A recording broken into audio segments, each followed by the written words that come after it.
Hi everyone, ಎಲ್ಲರಿಗೂ ನಮಸ್ಕಾರ. Welcome to Aira Shreya vlogs YouTube channel. ಇವತ್ತು ನನ್ನ ಎರಡೂ ಮಕ್ಕಳಿಗೂ ವ್ಯಾಕ್ಸಿನ್ ಇತ್ತು. ಹಾಗಾಗಿ ಬೆಳಿಗ್ಗೆ ಬೇಗನೆ ಎದ್ದು ಬಾಗಿಲು ತೊಳೆದು ಪೂಜೆ ಮಾಡಿ ರಂಗೋಲಿ ಹಾಕುವಷ್ಟರಲ್ಲಿ ಶ್ರೇಯಾನೂ ಎದ್ದಿದ್ಲು. ಅವಳೊಟ್ಟಿಗೆ ಸ್ವಲ್ಪ ಹೊತ್ತು ಕೂತ್ಕೊಂಡು ಆಟ ಆಡಿ ನಂತರ ಬ್ರೇಕ್ಫಾಸ್ಟ್ ಮುಗಿಸಿಕೊಂಡು ಮನೆಯ ಎಲ್ಲ ಕೆಲಸ ಮುಗಿಸ್ಕೊಂಡ್ವಿ. ನನ್ನ ಅಮ್ಮ ಐರನ್ನು ರೆಡಿ ಮಾಡ್ತಾ ಇದ್ದರು. ನಾನು ಶ್ರೇಯಾನ ರೆಡಿ ಮಾಡಿ ನಾವು ರೆಡಿ ಆದ್ವಿ. ಶ್ರೇಯಾ ಅಳ್ತಾ ಇದ್ಲು ಅಂತ ಐರಾ ಅವಳನ್ನು ಆಡಿಸ್ತಾ ಇದ್ಲು. ಇದು ಅವಳ ಹಳೆಯ ಸ್ಯಾಂಡಲ್. ಐರಳಿಗೆ ಈಗ ಆ ಸೈಜ್ ಬರೋದಿಲ್ಲ, ಆದರೂ ಕೂಡ ಹಾಕಿ ಅಂತ ಹಠ ಮಾಡ್ತಾ ಇದ್ಲು. ಅವಳು ಹಾಕೊಳ್ಳಿಕ್ಕೂ ಟ್ರೈ ಮಾಡ್ತಾ ಇದ್ಲು. ನಂತರ ನಾವು ಆಟೋಲಿ ವ್ಯಾಕ್ಸಿನೇಷನ್ ಸೆಂಟರ್ಗೆ ಹೋಗ್ತಾ ಇದ್ವಿ. ಮಳೆಯಂತೂ ತುಂಬ ಜೋರಾಗಿ ಬರ್ತಾ ಇತ್ತು. ನನಗಂತೂ ತುಂಬಾ ಭಯ ಆಗಿತ್ತು, ಯಾಕಂದರೆ ಎರಡೂ ಮಕ್ಕಳಿಗೂ ವ್ಯಾಕ್ಸಿನೇಷನ್ ಇತ್ತಲ್ವಾ. ಹಾಗಾಗಿ ಇಬ್ಬರಿಗೂ ಜ್ವರ ಬಂದರೆ ಕಷ್ಟ ಅಂತ ತುಂಬಾ ಹೆದರಿಕೊಂಡಿದ್ದೆ. ಯಾಕಂದರೆ ನಾರ್ಮಲಿ ವ್ಯಾಕ್ಸಿನ್ ಹಾಕಿದಾಗ ಮಕ್ಕಳಿಗೆ ಜ್ವರ ಅಥವಾ ಕಾಲು ನೋವು ಬರುತ್ತೆ. ಹಾಗಾಗಿ ಫಸ್ಟ್ ಶ್ರೇಯಾಗೆ ವ್ಯಾಕ್ಸಿನೇಷನ್ ಆಯಿತು.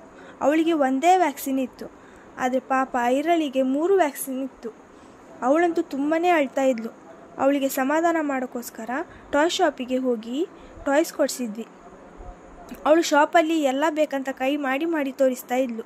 ಅವಳಿಗೆ ಇದೊಂದು ರುಟೀನ್ ಆಗಿ ಹೋಗಿದೆ.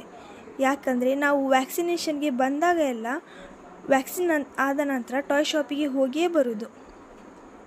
ಮನೆಗೆ ಬಂದ ನಂತರ ಐರಾ ಸ್ವಲ್ಪ ಆಟ ಆಡಿದ್ಲು. ನಮ್ಮಮ್ಮ ಇಬ್ಬರಿಗೂ ವ್ಯಾಕ್ಸಿನ್ ಕೊಟ್ಟ ಜಾಗಕ್ಕೆಲ್ಲ ಐಸ್ ಇಡ್ತಾ ಇದ್ದರು. ಶ್ರೇಯಾ ಸುಮ್ಮನೆ ಇದ್ಲು, ಆದರೆ ಐರಾ ಬೇಡ ಅಂತ ಹಠ ಮಾಡ್ತಾ ಇದ್ಲು. ನಂತರ ಸ್ವಲ್ಪ ಹೊತ್ತು ಇಬ್ಬರು ಚೆನ್ನಾಗೇ ಇದ್ದರು. ಆದರೆ ಮಲಗಿ ಎದ್ದ ನಂತರ ಇಬ್ಬರಿಗೂ ತುಂಬ ಜ್ವರ ಬಂದಿತ್ತು. ಐರಳಿಗಂತೂ ಕಾಲು ತುಂಬಾ ನೋವಾಗಿತ್ತು. ಪಾಪ ಅವಳಿಗೆ ನಡೆಯೋಕ್ಕೂ ಕಷ್ಟ ಆಗ್ತಾ ಇತ್ತು.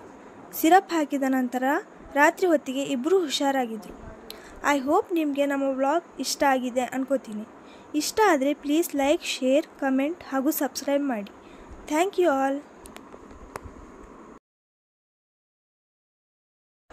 ಇಲ್ಲಿ ನೀವು ನೋಡ್ಬೋದು ಪಾಪ ಅವಳಿಗೆ ನಡಿಲಿಕ್ಕೂ ಎಷ್ಟು ಕಷ್ಟ ಆಗ್ತಾ ಇದೆ ಅಂತ. ರಾತ್ರಿ ಅನ್ನೋಷ್ಟರಲ್ಲಿ ಇಬ್ಬರೂ ಹುಷಾರಾಗಿದ್ದರು.